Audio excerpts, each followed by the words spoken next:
सबसे पहले तो था कि जवाब नहीं दिया जा सकता है, क्या पूरा विषय है, क्या? देखो, पहला तो ये एक प्रॉपर्टी बनी हुई है यहाँ पर जवाब गलत देने का। तो मैंने सरकार से यही जानना चाहा कि सरकार जब ये गठन हुई, गठन से पहले यहाँ के बेरोजगार नौजवानों के लिए बहुत सारे संकल्प को दोहराए गए थे, लेकिन हम पहले भी बोले हैं कि इनका संकल्प कभी भी इनके गवर्नमेंट के प्रस्ताव पे प्रतिलक्षित नहीं होता है।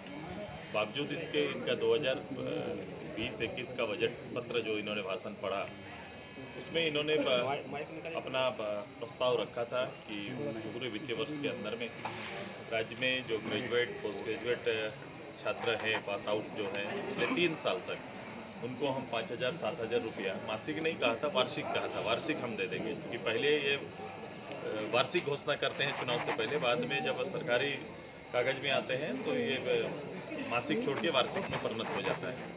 लेकिन मैंने इतने जानना चाहा कि आपने अगर ये घोषणा किया 20-21 के लिए, 21-22 के लिए भी और 22-23 के लिए भी, पूरे 3 साल के वित्तीय पूरे वर्ष में आपने ऐसे बेरोजगारों के लिए जो आपने अलग अलग योजनाओं का नाम तो दे दिया, लेकिन एक भी योजना से एक भी सहायता राशि किसी छात्र किसी नौजवान को मिला है क्या?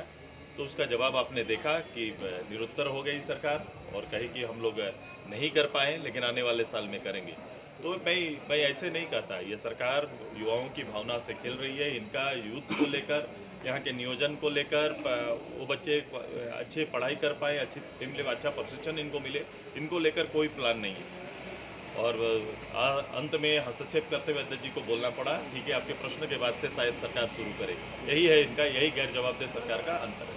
मंत्री सत्यानंद भोक्ता ने कहा है कि 2 साल कोरोना में निकल गए, ये जो 2023 होगा वो नियुक्तियों का होगा और अप्रैल महीने से सभी विज्ञापन जो है वो अलग अलग। आपने पिछले साल ही माननीय मुख्यमंत्री जी को सुना था, उन्होंने पूरा कहा था कि नियुक्ति का वर्ष होगा। ये 21 को ही नियुक्ति का वर्ष बना रहे थे, ये 22 बीत गया, हम 23 में प्रवेश गए और 24 का बजट पढ़ रहे हैं।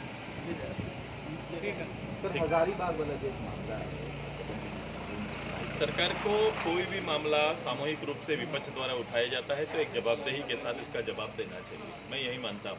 नियोजन नीति पर भी जब सरकार अपना कोई बदलाव करती है, चेंज करती है, सरकार जनता को दिए विश्वास से पीछे हटती है, तो निश्चित रूप से प्रश्न उठेंगे, और प्रश्न उठेंगे तो सरकार के दायित्व के कोई भी मंत्री या संसदीय मंत्री या मुख्यमंत्री को खुद प्रत्यक्ष रूप से आके जवाब देना चाहिए।